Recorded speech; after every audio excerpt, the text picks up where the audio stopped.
बिस्मिल्लाहिर्रहमानिर्रहीम। अस्सलाम वालेकुम। मैं हूं मुदस्सिर शाही एडवोकेट और आप देख रहे हैं हमारा यूट्यूब चैनल लीगल इश्यूज़। आज हम बात करने जा रहे हैं कि एक मेरे क्लाइंट आए तो उन्होंने मुझे आते ही ना बहुत ज़्यादा अप्रिशिएट किया। कहते हैं आपकी वीडियोस देखते हैं, प्रॉपर्टी के बारे में आपने कुछ हमें बताया, फ़र्द कैसे लेते हैं, फ़र्द की अक़साम कितनी होती हैं, ये वो हम आपकी वीडियोस रेगुलर देखते हैं। तो उस वजह से अब मुझे ज़रूरत पड़ गई, वालिद साहब की डेथ हो गई तो मुझे जाना पड़ा लैंड रिकॉर्ड सेंटर पे। तो मैं उधर गया तो मैंने जाके फिर आपके वाली लैंग्वेज में कुछ ना कुछ वर्डिंग ऐसी यूज़ की कि जनाब वो फ़र्द फ़लाँ फ़र्द बै चाहिए, ये चाहिए, वो चाहिए, कुछ टर्मिनोलॉजीज़ ऐसी यूज़ की। तो कहते वो मेरी तरफ देख रहे थे, कहते सर आप कहाँ होते हैं, तशरीफ़ रखिए, आइए जाइए। तो कहते उन्होंने बड़ी आवभगत की कि जी आप प्रॉपर्टी का काम सर करते हैं, सर कहाँ से तशरीफ़ लाए, ये वो। तो वो इम्प्रेस हो रहे थे मुझसे। तो बात भी ठीक है, क्यों ना इम्प्रेस हो। अगर आपके पास थोड़ा बहुत नॉलेज हो तो आप, तो अगर कंफ्यूज हो के घबराए हुए जाएं तो फिर चढ़ाई करते हैं अगले बंदे। तो उन्होंने बहुत अप्रिशिएट किया। तो कहते हैं कि मुझे वो प्रॉपर्टी डीलर समझ रहे थे। तो मैंने कहा वो फारिग थे, बिल्कुल काम नहीं कर रहे थे। उनको मैंने सुजेशन दी एक, तो वो मैं आज आपके साथ सुजेशन शेयर कर रहा हूँ। वो कहते मैं फारिग हूँ। तो मैंने कहा आप 2-4 वीडियो देखी हुई हैं तो आप जाके तो लैंड रिकॉर्ड सेंटर वालों से आपने बात की कॉन्फिडेंट होके, तो कितना इम्प्रेस हुए आपसे। तो अल्लाह ताला ने आपको सलाहियत दी हुई है, तो बेरोज़गार क्यों हो आप, बेरोज़गारी का तोड़ क्यों नहीं कर लेते। फिर मैंने उसको सुजेशन ये दी कि आप प्रॉपर्टी का काम करें, कुछ थोड़ा बहुत लेन देन के मामला जब आप करेंगे तो अल्लाह ताला आपको खूब रिज़्क़ अता फरमाएगा। वो कहते हैं जनाब नहीं मुदस्सिर भाई, वो उधर तो प्रॉपर्टी का काम करने के लिए तो लट्ठे का सूट होना चाहिए, बड़ी सी एक गाड़ी होनी चाहिए हमारे पास, लश पश ऑफिस होना चाहिए। तो फिर शुरू होता है प्रॉपर्टी का कारोबार, उसके लिए करोड़ों रुपया चाहिए, फिर शुरू होता है। तो मैंने कहा पहले आप ये भी सोचते होंगे हमारी बात सुनने से पहले कि जनाब फ़र्द लेना ही बड़ा मुश्किल है। तो लेकिन जब आपने थोड़ा सा सुन लिया उसके बाद अल्लाह ताला ने आपको ये शऊर दे दिया कि आप जाके तो कैसी इज़्ज़त पाई आपने। Same way, in the same way आप थोड़ा सा टेक्निकल हो जाएं। ज़िंदगी के अंदर देखिए 3 चीज़ें, जब भी आपने शुरू करना है कोई कारोबार, जब भी आपने किसी समत चलना है तो आपके फोकस में होना चाहिए ऐसी चीज़ का इंतखाब करूं कि जो हज़ारों लाखों लोगों की ज़रूरत है। उस चीज़ में अगर मैं आ डालूंगा तो वो बहुत ज़्यादा चांसेस हैं निकलने के। मसलन रोटी का कारोबार, रोटी, खाना, फूड, इतनी आबादी है करोड़ों में, तो सभी फूड खाते हैं तो जिंदा है। फूड के कारोबार में तशरीफ़ लाइए, उसके अंदर कुछ काम कीजिए। दूसरा ड्रेसिंग, लिबास हर बंदे ने पहनना है, कपड़ा हर बंदे की ज़रूरत है।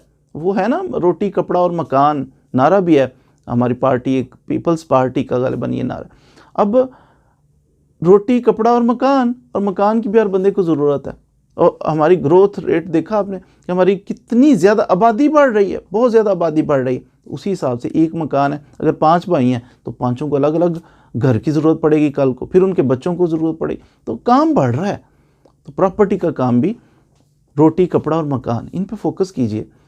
आज हम बात करेंगे कि रियल एस्टेट के बिज़नेस में बिल्कुल पैसे की ज़रूरत नहीं है, बिल्कुल आपको जनाब लंबे चौड़ी गाड़ियों की ज़रूरत नहीं है, ऑफिस की ज़रूरत नहीं। वक्त बदल रहा है और इस टेक्निक को समझिए कि वक्त के बदलने के साथ साथ आपको अपने आप को ढालना है। मसलन आजकल सोशल मीडिया का दौर है, आजकल जनाब ऑनलाइन काम करने का दौर है। आपका काम है, अगर आपके पास पैसे नहीं हैं तो आप एक काम करें, लिंक्स तो हैं ना आपके, आप रियल इस्टेट वालों से, कुछ 2-4 रियल इस्टेट एजेंसीज वालों से रब्ता करें, उन्हें कि मैं ऑनलाइन काम करता हूँ तो मैं भी आपके जनाब सेल किया करूँगा आपकी प्रॉपर्टी। वो तो बड़े खुश होंगे ऐसे बंदे को देख के कि अच्छा ये हमारे कारोबार में जनाब शेयर करना चाह रहा है, ये हमारे प्लाट बिकवा देगा इतने, उनके पास 100 प्लाट पड़ा हुआ है तो बिक नहीं रहे 100। क्यों? क्योंकि जो बंदा रियल एस्टेट वाला, जो प्रॉपर्टी एजेंट ऑफिस में बैठा हुआ है, साथ वाले ऑफिस को भी जाके नहीं कहता कि अस्सलाम वालेकुम यार ये प्लाट है ख़रीद लो, नहीं, उसके पास जो चल के आएगा फिर उसको जनाब वो कहेगा ये भी है, वो भी है, ये भी है, चल के आएगा। गिरदोनवा में लाखों लोग हैं जो चल के नहीं आएंगे। उसका तरीकाकार ये है कि उनके पास चल के जाया जाए। कैसे? अब हर घर में पहुंच के नॉक तो नहीं करेंगे कि प्लाट ले लो, प्लाट ले लो, ऐसा नहीं। ऑनलाइन इसका तरीका है, फेसबुक पे पेज बनाइए, वेबसाइट बनाइए अपनी, फिर जितने भी लिंक्स हैं उनमें खुद को इंट्रोड्यूस करवाइए कि मैं काम कर रहा हूँ, ऑनलाइन काम कर रहा हूँ। अब 2, 4, 10 रियल इस्टेट वाले, इनको ये शऊर अभी नहीं है कि इन्होंने जनाब ऑनलाइन काम करना है। इनसे मालूमात लीजिए कितने प्लाट हैं, कैसे हैं, डिस्क्रिप्शन क्या है, प्राइस अप्रॉक्सीमेट क्या है, इस किस्म की मालूमात उनसे लें। मैं सेल करवाऊंगा आपके प्लाट, तो वो तो बड़े खुश होंगे। अच्छा क्या लेंगे, क्या देंगे, थोड़ा सा सेटल कर लें जी, सेल करूंगा। जो बंदा परचेज कर पार्टी में लेके आऊँगा उससे कमीशन मैं लूँगा 1%। जिसका सेल हो रहा है वो आप रख लीजिएगा, उम्मीद है वो एग्री कर जाएं। और आप 2, 4, 10 रियल इस्टेट वालों से प्रॉपर्टी डीलर्स के ऊपर बन जाओगे, ऑफिसर बन जाओगे, और उनके साथ कांटेक्ट हो गया ना। वेबसाइट बनाइए, उसके ऊपर डिस्क्रिप्शन दीजिए, 100-200 प्लाट। एक प्लाट अगर बिक जाता है ना आपका 50 लाख रुपए का, तो थोड़ी सी कमीशन एक पार्टी भी दे, जो परचेज़र है सिर्फ वही दे दे आपको, तो आपका 50,000 रुपया बनता है। तो महीने में 2-4 प्लाट अगर बिक जाएं तो ठीक ठाक अर्निंग हो जाती है, जिससे गुजारा हो जाएगा। तो स्टार्टिंग पे ही उम्मीद है कि अर्निंग शुरू हो जाएगी, लेकिन उसके लिए हरकत करें बिना पैसों के, घर बैठ के। मोबाइल पे सोशल मीडिया का इधर उधर का जो इस्तेमाल करते हैं, वो कोई कंस्ट्रक्टिव काम कर लें सोशल मीडिया पे, मोबाइल का कंस्ट्रक्टिव यूज़ करें, लेकिन उसके अंदर आपको फेयर रहना है। आपको हार्ड वर्किंग तो होना ही है कि सोशल मीडिया पे लिंक्स बनाएं, शेयर करें, कारोबार हो रहा है जनाब, प्लॉट्स भी हैं, मकान भी है, दुकानें भी हैं, और सारे जितने भी प्रॉपर्टी डीलर हैं उनसे थोड़ी थोड़ी डिस्क्रिप्शन लेके तो अच्छा सा अपना व्यवहार अच्छा बना लें। आप ऑनेस्ट रहें। जिस बंदे को फिर कोई आपसे रब्ता करता है, यार मैं चाहता हूँ कि प्रॉपर्टी में इन्वेस्ट करूँ, ये होते हैं इन्वेस्टर। इन्वेस्टर जो होते हैं इनको पैसे की ज़रूरत होती है, तो प्रॉपर्टी एजेंट्स जो होते हैं इनको ज़रूरत नहीं होती।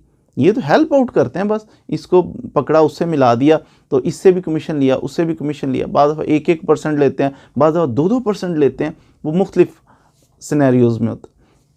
तो ये इनका सौदा करवा दिया, मुलाकात आप इसमें करो। वैसे मुझे एक मकान लेना है तो मैं क्या करूँगा, मैं ऐलानात करूँगा कि मुझे मकान दे दें? नहीं, मैं किसी प्रॉपर्टी डीलर, किसी काम करने वाले के पास जाऊँगा कि मुझे कुछ दिखाइए, वो दिखाएंगे तो उसके मुताबिक फिर आगे चलेंगे। तो ये लिंक्स जो है ना, दो बंदों को आपस में मिलाना, ये कारोबार इस तरह का करें। लेकिन जब भी किसी को कोई चीज़ परचेज़ करनी है, किसी ने उसकी हेल्प कर रहे हैं, फेयर बने, क्रिस्टल क्लियर बने, उसको खूबियाँ खामियाँ सारा कुछ बताएं, उसका ट्रस्ट कायम होगा।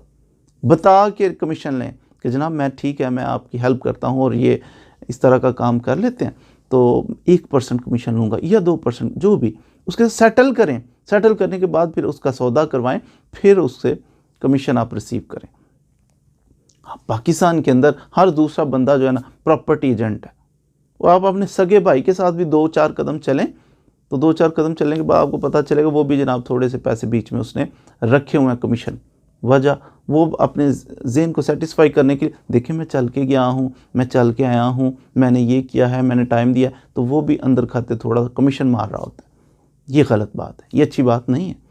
जब भी कमीशन लेना ठीक है, आप ले सकते हैं, कारोबार करें ना, फिर एलानिया तौर पे बताएं कि मैं काम कर रहा हूँ और मैं कमीशन लूँगा। आपका भाई भी माइंड नहीं करेगा। आप अनफॉर्चुनेटली चोरी छुपे जो बंदे करते हैं ना काम, आओ जी मैं आपका बड़ा मुखलिस दोस्त हूँ, तो जाके सौदा करवा रहे हैं, तो अगले बंदे को एक्टिंग भी, ड्रामा भी कर रहे हैं कि जनाब कम कर दें और थोड़ा सा डाउन कर देना, ये हमारे भाई हैं, ये हमारे बड़े क्लोज़ हैं, ड्रामा एक्टिंग फ़िल्म चला रहे हैं, और भाई वाकई मुतमिन है कि मेरा ये दोस्त है, मेरा भाई है। लेकिन बाद में पता चलेगा कि नहीं, ये जो हमारा भाई था, हमारा दोस्त था, एक्टिंग बड़ी कर रहा था, इसने अगली पार्टी से ढेर सारे कमीशन ली हुई है। तो फिर जिससे कमीशन लेता है, जिसका खाता है उसी का गाएगा ना, ये मेरी फेवर थोड़ी कर रहा होगा। तो ये ड्रामा कर रहा था, फिल्म। फिर एतमाद उठ जाता है, भाइयों पे एतमाद उठ जाता है, दोस्तों पे एतमाद उठ जाता है। तो बंदा फिर, बाज़ बंदे बड़े रिजिड हो जाते हैं, तो कहते हैं इतना रिजिड, वो हमारे रवैयों की वजह से रिजिड हो जाता है।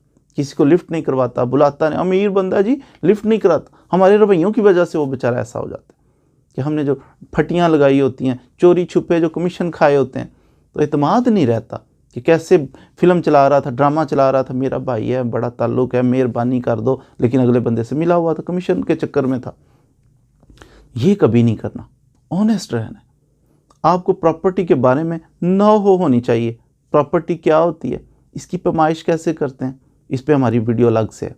फिर प्रॉपर्टी ख़रीद में कौन कौन सी एहतियातें करनी है, इस पे अलग से वीडियो है। किसी प्रॉपर्टी की रजिस्ट्री चेक करने का तरीका क्या है, अलग से हमारी वीडियो है। प्रॉपर्टी के बारे में जो उसकी फ़र्द है कैसे कहाँ से निकलवाते हैं, अलग से वीडियो है। इंतकाल कैसे करवाते हैं, हमारी अलग से वीडियो है। रजिस्ट्री कैसे करवाते हैं प्रॉपर्टी की, हमारी अलग से वीडियो। एक एक चीज़ को एक्सप्लेन किया हुआ है।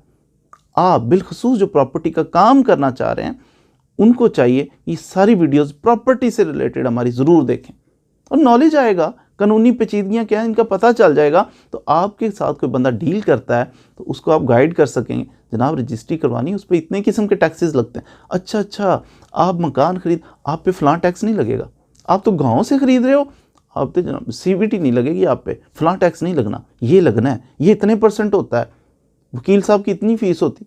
सारी मालूमात आपके पास हों, कॉन्फिडेंट होके फिर आप बात करेंगे। अगला बंदा कहेगा नहीं यार, समझदार बंदे के, नीम हकीम के पास नहीं हम चले गए, समझदार बंदा है, इसके साथ चलना मुनासिब होगा, सिक्योर है, ये उतार चढ़ाव जानता है प्रॉपर्टी के। बिलखसूस जो प्रॉपर्टी का काम करने जा रहे हैं तो वो ज़रूर हमारी प्रॉपर्टी से रिलेटेड ये 10, 12, 15 वीडियोज़ ज़रूर देखें ताकि आपको कुछ मालूमात हो। फिर कॉन्फिडेंट होंगे तो अगला बंदा ट्रस्ट करेगा आप पे। पहले दिन कभी नहीं ये सोचना कि जनाब पहले दिन ही मैंने कामयाब हो जाना, नहीं। कम अज़ कम जिस तरह आप एक डिग्री लेते हैं ना, ग्रेजुएशन की डिग्री लेनी है 2 साल आप पढ़ते हैं, आपको इंटर की डिग्री लेनी है, सनद लेनी है, उसके लिए आप 2 साल पढ़ेंगे, LLB करना है आपको 3 साल इन द सेम वे आप एक कैरियर अपना बनाना है, फ्यूचर आपने लॉन्ग टर्म चलना है, उसके लिए भी 2-3 साल किसी सीनियर के साथ आप बैठें, उठें, काम करें, उसके बाद समझिए कि आप पॉलिश हो जाएंगे। कम से कम 2 साल, 2 से 3 साल के दौरान आप सीख जाएंगे प्रॉपर्टी का काम, और फिर अल्लाह ताला की रहमत इतनी होगी कि पहले तो आप एजेंट के तौर पर काम कर रहे थे, ब्रोकर के तौर पर काम कर रहे थे, इसको इससे मिलवा दिया तो इनका सौदा हो गया, तो आप बीच में कमीशन मिला, अच्छी बात है। आस्ता आस्ता कमीशन के इतने ही अल्लाह ताला बरकत डालेगा कि फिर आप उसमें से अपने इन्वेस्टर भी बन जाएंगे, कुछ प्लॉट्स ख़रीद के रख देंगे, 5 साल बाद डबल से भी ज़्यादा वो हो जाएंगे। ग्रो करती है प्रॉपर्टी बहुत ज़्यादा। तो उम्मीद है कि आपने आज की इस गुफ्तगू से मोटिवेशन हासिल की होगी, प्रॉपर्टी कैसे ख़रीदनी है, कैसे किसी को दिलानी है, उसमें कौन सी टेक्निकलिटीज़ हैं, क्या एहतियातें करनी चाहिए। मज़ीद वीडियोज़ के लिए हमारे साथ रहिए। Thank you very much.